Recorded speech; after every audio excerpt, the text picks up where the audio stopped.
नमस्कार students. Today आपण lecture 35 कडे जाणार आणि मी तुम्हाला हा आंतरराष्ट्रीय सहकार्य आणि एकीकरणची सिद्धांत बद्दल आपण सुरू केले गेले लेक्चर मध्ये. हा लेक्चर मध्ये आपण दुसरा भाग घेऊया आणि ह्याच्यामध्ये आपण ते सिद्धांताकडे वळून बघूया आणि पुढे त्यांची रेजिम थिअरी म्हणून आहे त्याच्याकडे आपण आज डिस्कस करणार आणि आपण युरोपियन युनियन बद्दल थोडा चर्चा पण करू. हा लेक्चर मध्ये आपण आंतरराष्ट्रीय सहकार आणि एकीकरण काय काय सिद्धांत आहे हा दुसरा भाग मध्ये बघूया.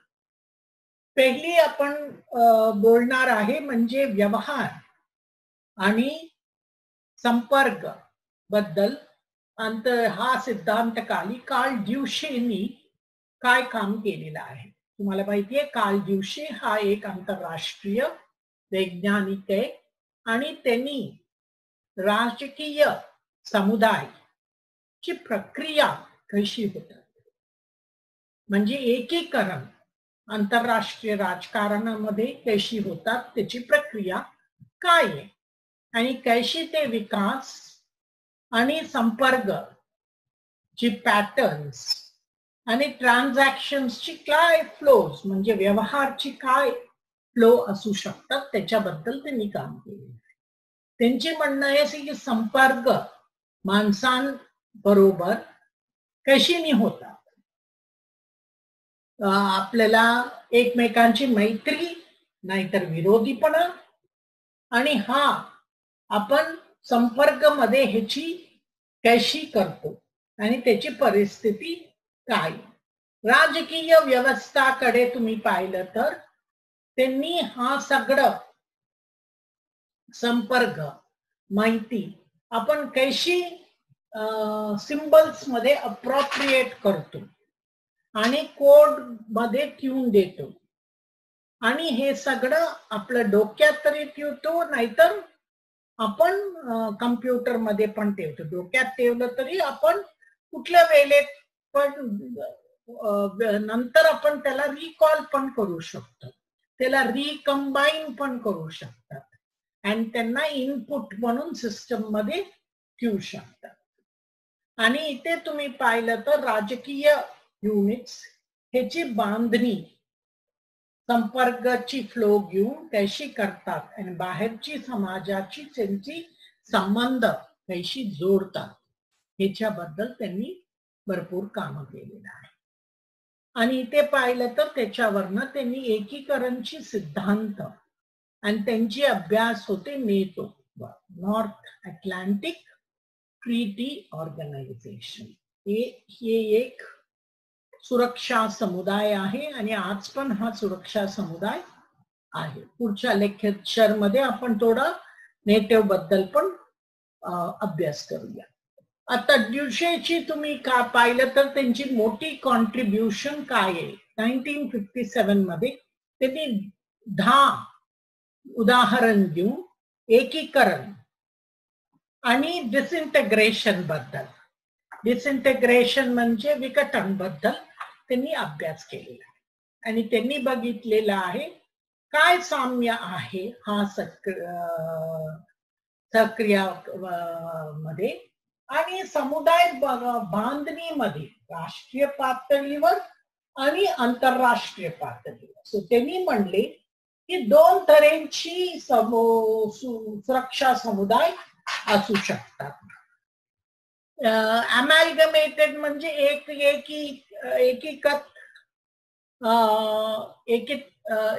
एकत्रित समुदाय म्हणू शकतो आपण.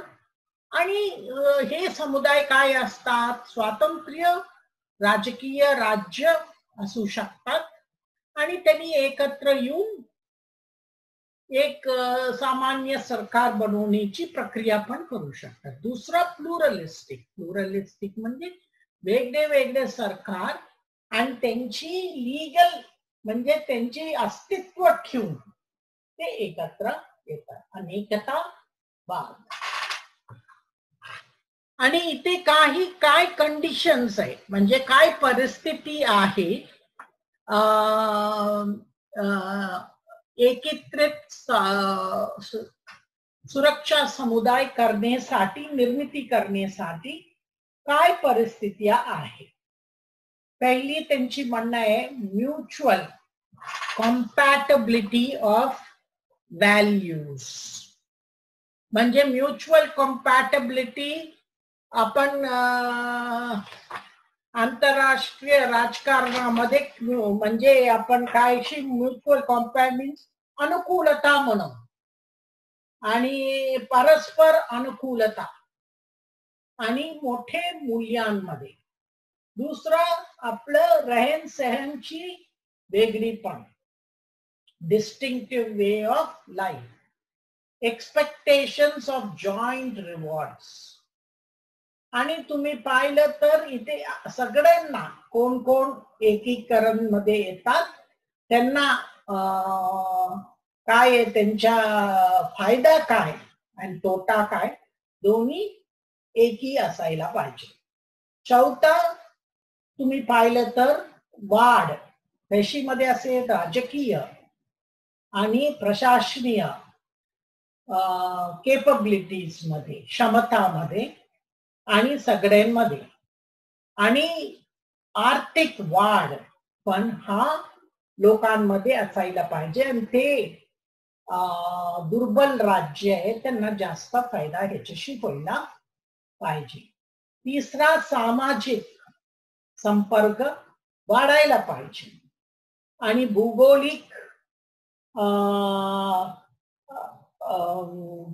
भौगोलिक एकत्रितपणा पण असायला पाहिजे कुठली पण एकीकरणसाठी. आणि इथे तुम्ही पाहिलं तर भरपूर पातळीवर सहकार्य व्हायला पाहिजे आणि व्यवहार पण व्हायला पाहिजे. आता नेटो बद्दल ह्यांनी अभ्यास केले.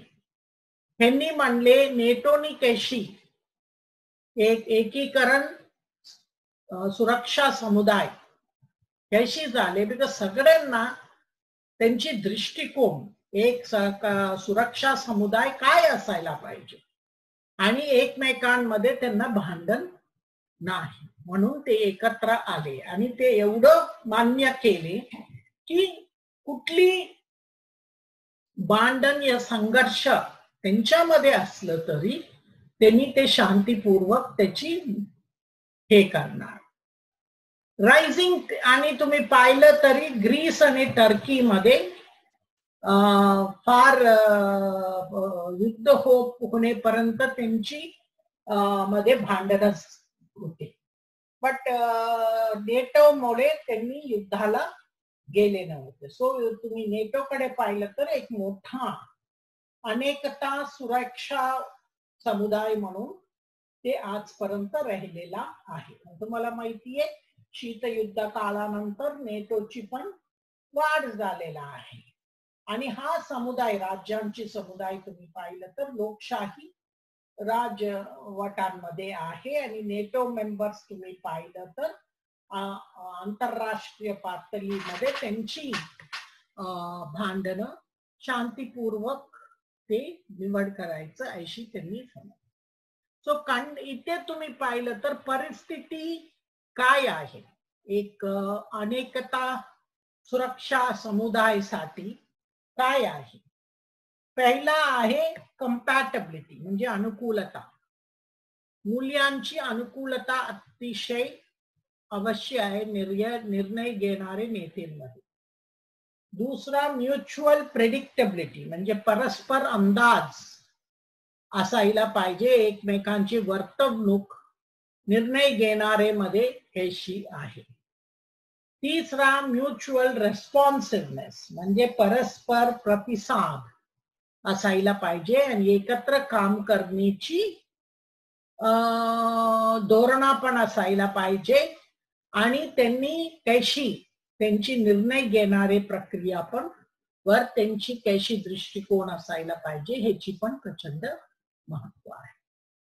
आणि आता कुठली पण समुदायाला तुम्ही पाहिलं तर त्यांची काय परिस्थिती असणार विकटन होईल. पहिली आहे की त्यांची लष्करी सत्ता एकावरच पूर्ण अवलंबून असलं तर हा समुदाय और या संघटना यशस्वी होऊ शकत नाही. दुसरा, त्यांच्यामध्ये राजकीय सहभाग आधी असलेला अतिशय काय न करणाऱ्या गटांनी वाढवलं तर त्याच्यामध्ये अस्थिरता होऊ शकतात. तिसरा, आपल्याला वंशवाद आणि भाषा वेगळीपणामुळे पण ह्याची वाढमुळे पण हा समुदायावर मोठा धक्का बसू शकतो. चौथा, फार वेळेला आर्थिक मंदी झाली तर त्याच्यावर पण संकट येऊ शकतात. पाचवा, राजकीय अभिजम त्यांना एकीकरणला त्यांनी पाठिंबा दिला आणि त्यांची बदल झाली आणि अशी एक नवीन अभिजन आले आणि त्यांना हा समुदायाला पाठिंबा द्यायचं नाही. सहावा, तुम्ही पाहिलं तर सामाजिक, आर्थिक आणि राजनैतिक विकास या रिफॉर्म्स मध्ये फार वेळ न करण्यामध्ये मग त्यांचे धोका बसू शकतात. आणि फायनली तुम्ही पाहिलं तर अपयश कशी येऊ शकतं, एकाची वर्चस्व असलेला या प्रबळ असलेला सत्ता त्यांनी त्यांची कर्तव्य करायला नाकारलं, मग ह्याला मोठा तोटा बसू शकतात. सो आता पण एकीकरण सिद्धांताकडे लक्ष घातलं तर युरोपियन युनियनची तुम्ही एक संघटना म्हणून अभ्यास केला तर त्यांनी सिंगल युरोपियन ऍक्ट मधून आणि treaty of European union Maastricht treaty Netherlands मध्ये 1991 मध्ये सही झाले आणि आम्स्टरडॅम ट्रीटी 1998. आणि हे तुम्ही पाहिलं तर नवीन न्यू फंक्शनलिझम वर हा झालेला अशी लोकांची म्हणणं आहे. सो तुम्ही पाहिलं तर हा सिंगल युरोपियन ऍक्ट हे अतिशय महत्वाची ऍक्ट आहे युरोपियन युनियन साठी. आणि treaty of the European union पण 1993 मध्ये त्यांनी युरोपियन युनियनला एक एकीकरण संस्था अतिशय यशस्वी त्यांनी एक राजकीय समुदाय म्हणून पण केलेला आहे. त्यांनी एक मॉनिटरी युनियन म्हणजे वित्तची एकीकरण पण झाले होते. आता युरोपियन युनियन कडे तुम्ही लक्ष घातलं तर सगळ्या राज्यांमध्ये त्यांनी इलेक्शन लावलं की युरोपियन युनियन मध्ये आपण जायचं का नाही जायचं. तुम्हाला माहितीये ब्रिटनला मोठा त्यांना प्रश्न होते आणि हा प्रश्न अजून आहे आणि तुम्हाला माहितीये आता ब्रिटन युरोपियन युनियन वरनं बाहेर आहे. आणि इकडं तुम्ही पाहिलं तर युरोपियन एकीकरण मध्ये अशी होते की हा एकीकरण राज्यांनी त्यांची सॉव्हर्निटी ठेवून पुढे जाणार का, या ते सॉव्हर्निटी तुम्ही एक राज्याचे वरच्या संघटनाला देऊन टाकणार का, हे एक मोठा प्रश्न होते. आणि तुम्हाला सगळं माहिती आहे हा इन्स्टिट्यूशनल आर्किटेक्चर हे पहिली European Coal and Steel Union मधून सुरू झालेला आहे. आणि तिथे तुम्ही पाहिलं तर प्रेसिडेंट चार्ल्स डिगॉल फ्रान्स मधून आणि प्रेसिडेंट मार्गरेट थॅचर यांची तुम्ही धोरणा पाहिलं तर त्यांची धोरणा अशी होती की त्यांची राज्याची धोरणावर त्यांनी वर्चस्व दिले होते. युरोपियन युनियन मध्ये आपण आतापर्यंत पाहिलं तर ते सरकार ह्याच्यासाठी आहे ते जर्मनी, फ्रान्स आणि युके हा मेजर राज्य आहे.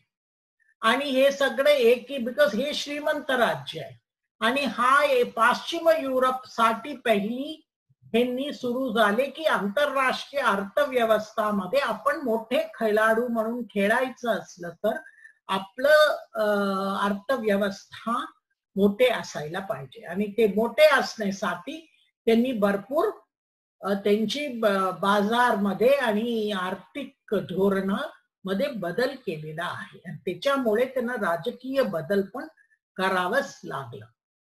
युरोपियन युनियन कडे तुम्ही लक्ष घातलं तर हा एक निओ फंक्शनलिस्ट या फेडरलिस्ट ट्रान्सफर ऑफ पॉवर म्हणजे सत्ता राज्यामधून एक सुप्रानॅशनल राज्याची वरच्या संघटनेमध्ये देण्यासाठी त्यांनी प्रक्रिया केली. म्हणजे राज्य पण होते आहे पण राज्याची वरच्या संघटनेमध्ये काय काय निर्णय घेणारे त्यांना प्रक्रियासाठी त्यांनी मान्यता दिली होती. हा समुदाय तुम्ही पाहिलं तर अतिशय गुंतवणुकी धोरणाची प्रक्रियामधून आहे आणि इथे तुम्ही पाहिलं तर किओहेन अँड हॉफमन ह्याला ते सांगतात all are linked by a variety of networks आणि ते म्हणतात ह्याच्यात फॉर्मल आणि इनफॉर्मल म्हणजे औपचारिक अनौपचारिक नेटवर्क्स पण होऊ शकतात.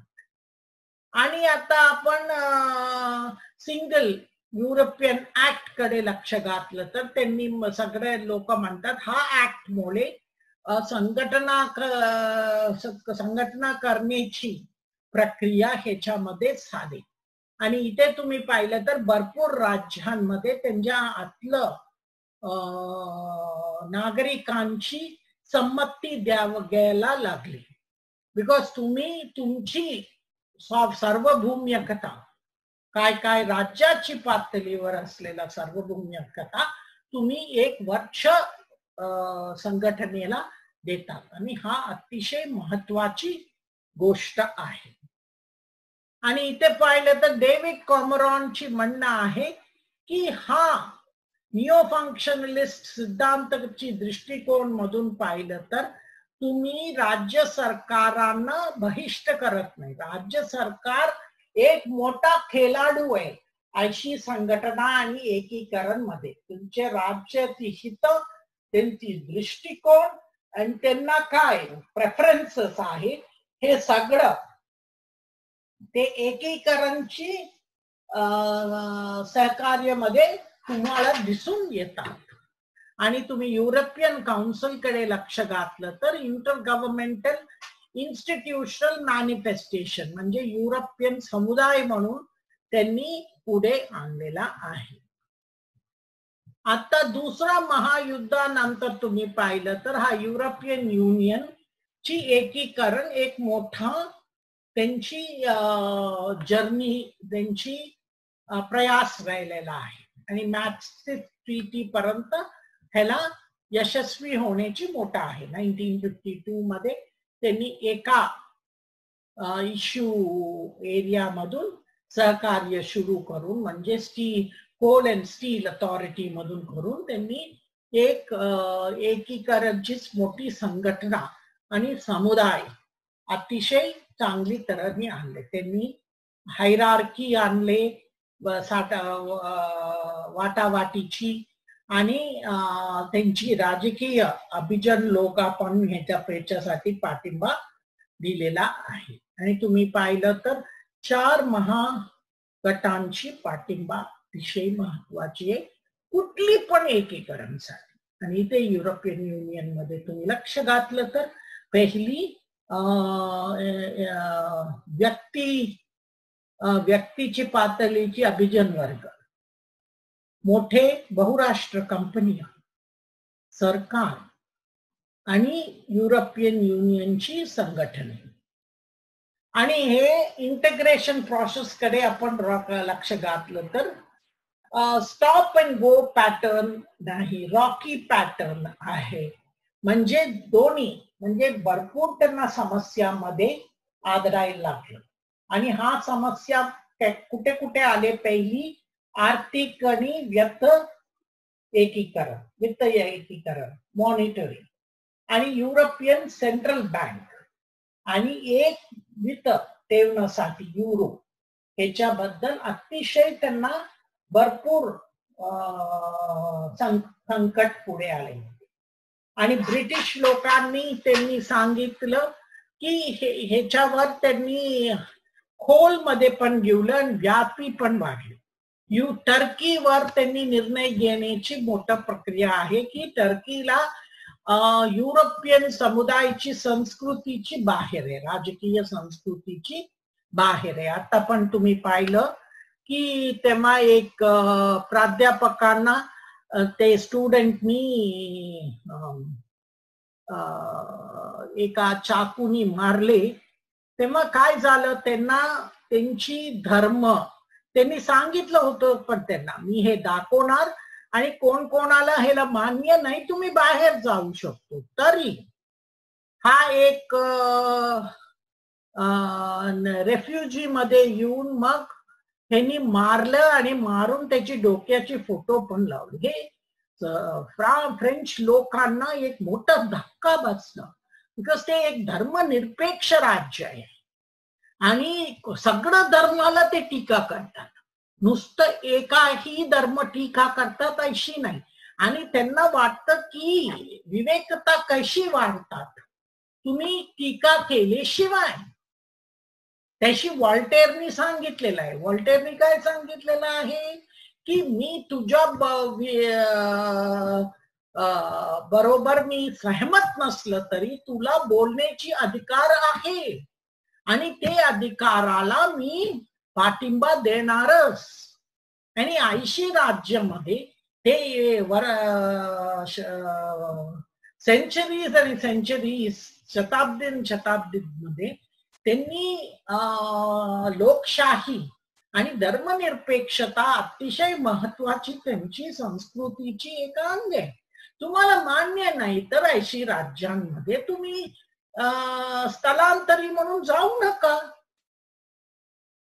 तुम्ही तिकडे जाऊन तुम्ही सांगू शकत नाही की मला मान्य नाही. म्हणून टर्कीशी तुम्ही पाहिलं तर आता टर्कीची नेते एर्डोगननी अतिशय निंदापूर्वक त्यांनी कमेंट केले प्रेसिडेंट मॅक्रॉन. हे अतिशय त्याच्यामुळे तुम्ही पाहिलं तर आजपर्यंत टर्कीला युरोपियन युनियनची सदस्य म्हणून त्यांनी घेतलेला नाही. बिकॉज ते म्हणतात तुमची राजकीय संस्कृती आणि आमची राजकीय संस्कृतीमध्ये प्रचंड फरक आहे. आता लॅगार्ड स्टेट म्हणजे लॅगार्डला काय म्हणणार आपण मराठीमध्ये, आपण आलशी या पाठीमागे राज्य. 80 राज्य युरोपियन युनियन मध्ये आता वाढ झाल्यानंतर म्हणजे शीतयुद्ध काळानंतर भरपूर गरीब राज्य आता आलेलं. ते पण पूर्व युरोप मधून भरपूर आलेलं आहे. आणि तुम्हाला माहितीये ग्रीस, इटली यांना सगळ्यांना आर्थिक मंदी आहे. हे सगळं राज्यांना तुम्हाला काहीशी येते. तर त्यांची म्हणणं होते ते श्रीमंत राज्य आहे, ते राज्यांनी ह्याला कुठेतरी मदत करावी आणि हे एकीकरणची त्यांच्यावर जास्त आर्थिक जबाबदारी घ्यावी. ह्याच्यावर पण भरपूर वादावाद झाले. आणि तुम्हाला माहितीये हे श्रीमंत राज्यांमध्ये पण त्यांना मतभेद झालेला आहे. आता युरोपियन युनियनची तुम्ही पाहिलं तर 27 राज्य आहे, त्याच्यात त्यांची नागरिकता एकच आहे. आणि ते नागरिकता तुम्ही पाहिलं तर इथे आपण सांगितलेलं आहे पहिली ची ओरिजिनल मेंबर्स कोण होते, इनर 6 म्हणतात त्यांना, 6 मेंबर.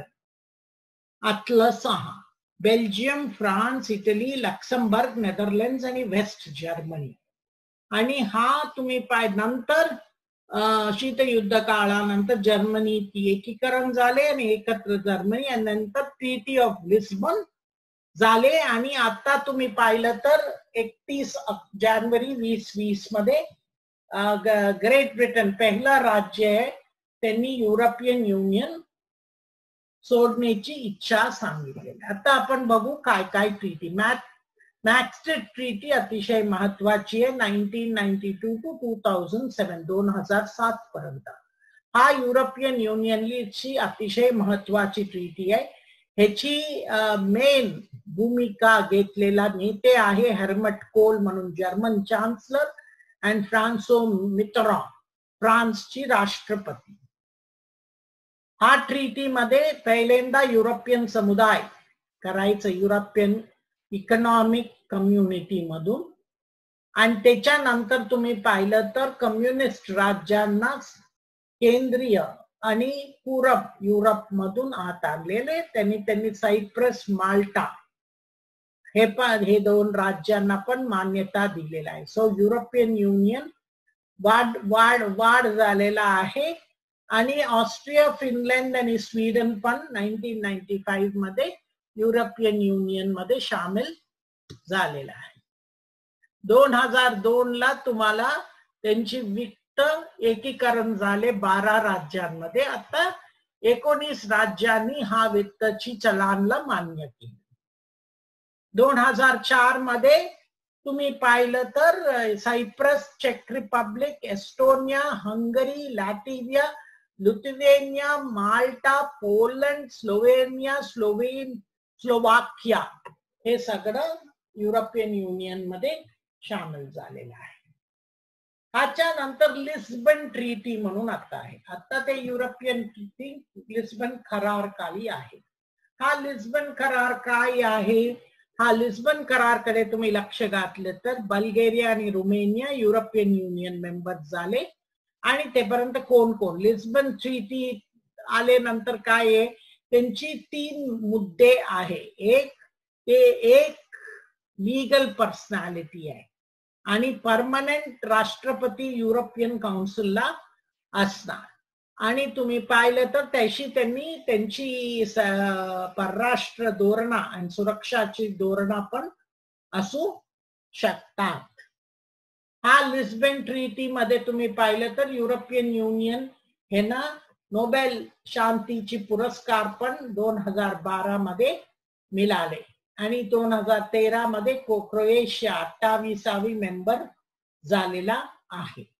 आणि इथे तुम्ही पाहिलं तर युरोपियन युनियन मध्ये मधून आता मेन आहे ग्रेट ब्रिटन, या युनायटेड किंगडम या ब्रिटन आपण म्हणतो, त्यांची बाहेर जाण्याची हे म्हणजे त्यांनी रेफरंडम मध्ये बाहेर जाण्याची हे प्रक्रिया त्यांची सुरू झाली 2020 मध्ये बाहेर. आणि ह्याची काय इम्पॅक्ट झालेला आहे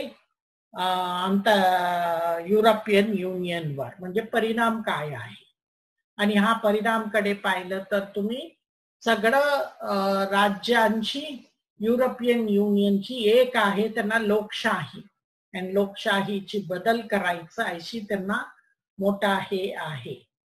आणि तुम्ही पाहिलं तर सगळे नवीन लोकशाही राज्य पूर्व युरोप मध्ये आलेला आहे. आणि पूर्व युरोप मधून हे सगळं लोकांना राजकीय व्यवस्था लोकशाहीकडे जायला पाहिजे, हे एक महामुद्दा आहे. आंतरराष्ट्रीय आता रेजिम्स, आपल्याला एक लेक्चर असायला पाहिजे. एक मोठा सिद्धांत ह्याच्या खाली येतात, त्याला रेजिम थिअरी म्हणजे राजवटी सिद्धांत. आंतरराष्ट्रीय राजवट कडे पाहिलं तर जॉन रगिनी पहिली हा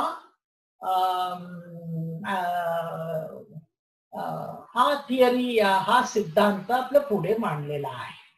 हा सिद्धांत मध्ये त्यांची म्हणणं काय आहे? एक आंतरराष्ट्रीय राजवटी काय आहे? म्युच्युअल, त्यांना एकमेकांची परस्पर एक्सपेक्टेशन्स आहे. कशावर? नियमावली आणि प्लॅन आणि संस्थानिक आणि वित्तांची काय कमिटमेंट्स असू शकतात. आणि ते म्हणतात वेगळं राजवट असू शकतात वेगळं समस्यांसाठी. आणि हा राजवटांची सहकार्यवर असतात अंतरायाने. त्यांना एक संस्थानिक रचना पण असतात आंतरराष्ट्रीय राजवटी. आंतरराष्ट्रीय राजवटींना तुम्ही पाहिलं तर त्यांनी वेगळं विषयांमध्ये होऊ शकतात. त्याशी सुरक्षा, व्यापार, वित्त, या कायदा, या तुम्हाला अन्नाची धोरणावर, हे सगळं वर होऊ शकतात. ते औपचारिक पण होऊ शकतात, अनौपचारिक पण होऊ शकतात. आता स्टीफन क्रास्नर हा अतिशय महत्वाची सिद्धांतकार आहे. तेव्हा आपण राजवटीची सिद्धांत बद्दल विचार करतात. त्यांनी सांगितलं एक राजवट म्हणजे काय. त्यांना काहीतरी प्रिन्सिपल्स असतात, नॉर्म्स असतात. नॉर्म्सला आपण काय म्हणू, निकष, मूल्य असतात, नियम असतात, नियमावली असतात, निर्णय घेणाऱ्याची प्रक्रिया पण असतात. आणि एका विषयामध्ये वेगळं वेगळं राजवट तुम्ही करू शकता. हा राजवट तुम्ही पाहिलं तर कुठली त्यांची कार्य करणाऱ्याची हे काय आहे, फंक्शन काय आहे. तुम्ही पाहिलं तर एका विषयावर पण होऊ शकतात आणि बहु विषयावर पण असू शकतात. आंतरराष्ट्रीय राजवटांकडे आपण लक्ष घातले तर तुम्ही त्यांची हे पाहिलं तर मेन त्यांची काय विश्वास आहे आणि ह्याच्यावर विश्वास कशावर आहे, फॅक्टवर, कॉझेशनवर आणि रेक्टिट्यूडवर. नॉर्म्स म्हणजे निकष, म्हणजे तुम्ही कशी वर्तवणूक करायला पाहिजे आणि तुम्हाला काय राईट्स आणि ऑब्लिगेशन्स तुम्हाला काय आहे, कार्य आणि तुमची काय जबाबदारी आहे. नियमावली तुम्हाला माहिती आहे, म्हणजे तुम्हाला कार्य करण्यासाठी काय काय नियमावली असू शकतात. निर्णय घेणारे प्रक्रियांना तुम्ही कशी एकत्र येऊन तुम्ही एकत्र निवड कशी करतात निर्णयांना. आणि ते ओरान यंगनी पण काय सांगितले, सगळं राजवट सामाजिक संस्था असतात आणि हा सामाजिक संस्थामध्ये तुम्ही पाहिलं तर लोकांची त्यांचे हक्क आणि नियमांची जास्त ह्याच्यात असतात. आणि ह्याला एक इन्स्टिट्यूशनल म्हणजे आपल्याकडे सांस्थानिक अरेंजमेंट असतात, रचना पण असतात आणि त्याच्यामध्ये पण खेळाडू असतात आणि एकत्र तुम्ही येतात. यावर एकीकरणची राजवट मध्ये पण तुम्ही भरपूर एकमेकांकडून शिकतात. आणि तिसरं तुम्ही पाहिलं तर ह्याच्यामध्ये तुम्ही प्रश्न विचारतात आणि तुमची वर्तवणूक कशी असायला पाहिजे ह्याच्या पण विचार होतात. फॉर्मल म्हणजे औपचारिक आणि अनौपचारिक कशी राजवट असू शकतात. म्हणजे दोन तऱ्हेची राजवट असू शकतात. औपचारिक राजवट म्हणजे आंतरराष्ट्रीय संघटने आणि त्यांची कशी नियमावली असतात. आणि दुसरा असू शकतात अनौपचारिक, म्हणजे ते एकत्र येतात आणि एकत्र काहीतरी ह्याच्यासाठी येतात. म्हणजे त्यांना परमनंट काही नसतं, बट तेव्हा समस्या येतात तो एकत्र येतात. आणि 80 राजवटांकडे तुम्ही लक्ष घातलं तर त्यांना हित, सामान्य हित असतात आणि ते हित त्यांना मिळवण्यासाठी ते एकत्र येतात. अर्नेस्ट हॅस ची म्हणणं आहे सामान्य तिरस्कार पण असू शकतात. म्हणजे काय काय लोकांना काय काय गोष्टींची आवड नसलेला मग ते राजवट करून ते तिरस्कार पुढे मांडण्यासाठी त्यांनी येतात. आता आपल्याला पर्यावरणची आहे या दुसरा विषयावर आहे, म्हणजे प्रबळ सत्ता असावी अशी काही नाही आणि ते प्रबळ लादलेली इच्छाशक्तीची पण आपण विरोध करू शकतात अशी राजवटांमध्ये. आणि तुम्ही पाहिलं तर निगोशिएटेड म्हणजे वाटाघाटी राजवटीकडे पण तुम्ही बघू शकता. आणि दुसरा तर त्यांची म्हणणं आहे लादलेला राजवटी.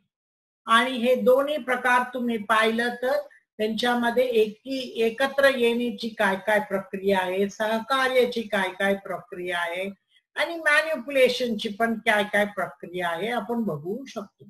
तर राजवट वेगवेगळं वेगळं कारणासाठी राजवट बनू शकतात आणि ह्याच्यासाठी लोक म्हणतात हा बहुरूपी आणि एकत्र राजवटी पण होऊ शकतात. आता ह्याच्या खाली तुम्ही पाहिलं तर आपण आर्थिक दुसरा भाग मध्ये जाताना एक अतिशय महत्वाची सिद्धांत आहे हेजेमोनिक स्टेबिलिटी थिअरी, वर्चस्व स्थिरता सिद्धांत. आणि हे एक दोनदा तुमची पेपरमध्ये प्रश्न म्हणून आले होते. आणि सहकार्य आणि सहयोग, इथे तुम्ही पाहिलं तर राजवटीकडे लक्ष घातलं तर सगळं राजवटींना संस्थानीय अरेंजमेंट तुमचीवर लागू करू शकतात. ह्याला साम्राज्यवाद पण असू शकतात आणि वेगळं असतात. आणि ते प्रबल सत्ता असती त्यांच्याकडे नेतृत्व बहुपैकी असतात. तुम्ही पाहिलं सगळं आंतरराष्ट्रीय संघटनेमध्ये ते वर्चस्व असलेले प्रबल असलेला सत्तालाच नेतृत्व मिळतात. सो कियोहेनची म्हणणं आहे की हेजिमोनी म्हणजे काय, वर्चस्व म्हणजे काय, ते राज्यांकडे आर्थिक, सामाजिक, राजनैतिक, लष्करी सत्ता असतात. त्यांनी बाजारवर पूर्ण नियंत्रण करू शकतात आणि कुठली पण स्पर्धामध्ये त्यांना ऍडव्हान्टेजियस स्थान असू शकतात आणि त्यांची वस्तूंना आंतरराष्ट्रीय बाजारमध्ये मोठा मागणी पण असू शकतात. सो सहकार्य वर्चस्व संपलेनंतर भरपूर लोक म्हणतात अमेरिकेची वर्चस्व संपलेलं आहे. हा प्रश्नचिन्ह आहे आता की अमेरिकेकडे नसलं तर मग चीनकडे आहे. आता तुम्ही पाहिलं असेल की कोविड नंतर अमेरिकेची परराष्ट्र धोरणाला मोठं राजनैतिक धोरणा दिलेला आहे प्रेसिडेंट ट्रम्प. त्यांनी हा इलेक्शन मध्ये पण हा मोठा मुद्दा केला आणि ते चीनवर नाव पण ठेवलेला आहे की चायना प्लेग आणि चायना व्हायरस कोविडला. आणि हे सगळं सो ते एक मोठा प्रश्न आहे. बट सहकार्य करायचं तर तुमची वर्चस्व संपलेनंतर तुम्ही सहकार्य कुठल्या प्रकाराने पुढे कार करा. भरपूर लोक सांगतात सहकार्याला पुढे करण्यासाठी तुम्हाला एक महासत्ता या वर्चस्व असलेला सत्ते या प्रबल सत्तेच्या पाठिंबा लागतातच. बिकॉज कोणाकडे ते सत्ता आहे त्यांनी मदत करू शकतो. सगळं भिकारींना एकत्र आणून आपण सहकार्य करू शकत नाही. कुठली सहकार्यामध्ये महासत्ता, एक आर्थिक सत्ता आपलं बरोबर असायलाच पाहिजे. आणि इथे तुम्ही पाहिलं तर सहकार्य आणि सुसंवाद मध्ये काय फरक करू शकतो. कियोहेन म्हणतो सुसंवाद मध्ये अशी परिस्थिती आहे कुठे स्वहित आपण पुढे करून स्वहिताचे सुसंवाद होऊ शकतात. आंतरराष्ट्रीय राजवटांमध्ये तुम्ही पाहिलं तर त्यांना औपचारिक रचना नसतात सुसंवादवर. त्यांना बाजारीकरण, बाजारांची स्पर्धावरच हा चालू असतात आणि तिथे सुसंवाद असणं अतिशय अवघड आहे. होऊ शकत नाही मी म्हणत नाही, पण अतिशय अवघड आहे. आणि सहकार्याकडे तुम्ही पाहिलं तर ते एक परिस्थिती आहे तिथे एक खेळाडूंची भूमिका अतिशय त्यांच्या वर्तवणूक आणि त्यांची धोरणाची एकीकरण खाली असतात. आता तुम्ही सुसंवाद असतात का नसतात ह्याचे कशावर आहे, संपर्कावर आहे. दुसरं सहकार्यावर आहे आणि हा सहकार्य राजनैतिक पातळीवर पण अतिशय महत्वाची आहे आणि हितांची पातळीवर पण अतिशय महत्वाची आहे. आणि सहकार्य मुळे भांडण या युद्ध होणार नाही अशी आपण सांगू शकत नाही, पण त्याची होण्याची कमी होऊ शकतात अशी आपण म्हणू शकतो. कियोहेनची म्हणणं आहे की सुसंवाद हे अतिशय महत्वाचे आहे, बट ते कधी येतात, ते येतात तेव्हा तुम्ही एकीकरण करू शकतात. आणि रेजिम थिअरी आणि नवी वास्तववाद तुम्ही इथे पाहिलं तर रेजिम अनालिसिस या राजवटाची सिद्धांत भरपूर लोक नवी वास्तववाद खाली टाकतात आणि सत्ता संतुलन खाली टाकतात आणि ते म्हणतात ते वर्चस्व असलेला सत्ता ह्याच्यात आल्याशिवाय सहकार्य होणारच नाही आणि इथे हित आणि सत्ता एकत्र यायला लागतात आणि आंतरराष्ट्रीय राजकारण अराज्यता त्यांच्या पुढे असल्यामुळे त्यांची रचनामध्ये ह्याच्यामध्ये मोठा प्रश्न पुढे येतात, फायदा आणि तोटांची कॅल्क्युलस आणि ह्याच्या खालीच त्यांनी नियमावली निकष मूल्य हे सगळं त्याच्यामुळेच त्याच्या पुढे वैशिष्ट्य येतात. आणि निष्कर्ष काय आहे म्हणजे हा सिद्धांत काली आणि हा रेजिम थिअरी आपण ह्याच्या काली केलेला म्हणजे राजवट सिद्धांत. हे राजवट सिद्धांत काली तुम्ही पाहिलं तर भरपूर लोक म्हणतात कुठली पण सहकार्य अतिशय स्वहित वरून होत, कुठेतरी थोडा सहकार्याची एकत्र म्हणजे आपण म्हणतो एनलाइटन्ड सेल्फ इंटरेस्ट ह्याच्या खाली ह्याशी होऊ शकतात. आणि तुम्ही पाहिलं तर आंतरराष्ट्रीय राजकारणामध्ये परस्पर अवलंबून राहणं हा अतिशय महत्वाची सिद्धांत आपण वाचलेला आहे आणि परस्पर अवलंबून राहण्यामुळे आपल्या हितांसाठी एकमेकांची हितांसाठी सहकार्य आणि सहयोग अतिशय महत्वाची आहे. आणि राज्यांची व्यवस्था खाली तुम्ही पाहिलं तर राजवट सिद्धांत राज्य व्यवस्था या राज्यांना अतिशय महत्वाची खेळाडू आहे म्हणून आपण मान्य करतो. आता पण तुम्ही कोविड परिस्थितीमध्ये बघा ह्याच्या खाली राज्याची भूमिका पूर्ण बदललेला आहे आणि पुनर्निर्माण झालेला आहे. राज्याची मागे घेणाऱ्याची प्रक्रिया नाही आहे आणि ह्याची राजवट सिद्धांताची टीका काय हे ते लोक म्हणतात हे सगळं जास्त तुम्ही कशावर अवलंबून राहतात की राज्याची वर्तवणूक कशी असायला पाहिजे आणि आंतरराष्ट्रीय पातळीवर बदल काय आणि आंतरराष्ट्रीय पातळीवर रचना काय. दुसरं ते म्हणतात तुम्ही निकषची पातळीवर पाहिलं तर तुम्ही मला जास्त व्यवस्था आणि स्टेटस कोवर तुम्हाला जास्त फोकस आहे, तुम्ही न्याय आणि ह्याच्या अन्यायवर आर्थिक न्याय ह्याच्यावर कुठल्यावर आपण जास्त हे फोकस करत नाही. हा राज्य केंद्रित सिद्धांत कालीच येतात ना अतिशय गुंतवणुकी आणि आंतरराष्ट्रीय व्यवस्थामध्ये ते बदल होत चालले त्याच्याकडे पण आपण हे लक्ष घालत नाही आणि ते म्हणतात हा सिद्धांतला अर्थ अतिशय आपण प्रिसाईज नाही देत.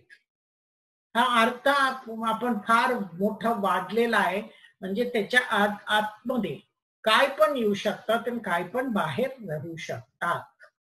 सो आपल्याला आता आपण दुसरा लेक्चर हा एकीकरण आणि सहकार्याची सिद्धांत काली केलेला आहे. पुढच्या लेक्चर शेवट असतात हा सिद्धांत काली तिसरा लेक्चर आपण संपून टाकणार आणि तिथे मी तुमच्या बरोबर एक उदाहरण करणार नेटो बद्दल म्हणजे एक सुरक्षा समुदाय कशी असू शकतात आणि त्यांची काय काय समस्या आहे आणि आपण बघूया तिथे एक महासत्तांना पाठिंबा द्यायला आहे. इथे युरोपियन युनियन काली तुम्ही पाहिलं की जर्मनी आणि फ्रान्स अतिशय आर्थिक महाशक्ती त्याच्या युरोपियन युनियनला पाठिंबा देतो म्हणून आजपर्यंत युरोपियन युनियन राहिलेला आहे. तो त्याशी सुरक्षा समुदायामध्ये पण कशी समुदाय होतात आणि कशी यशस्वी राहतात त्याच्याकडे पण आपण लक्ष करूया. थँक्यू.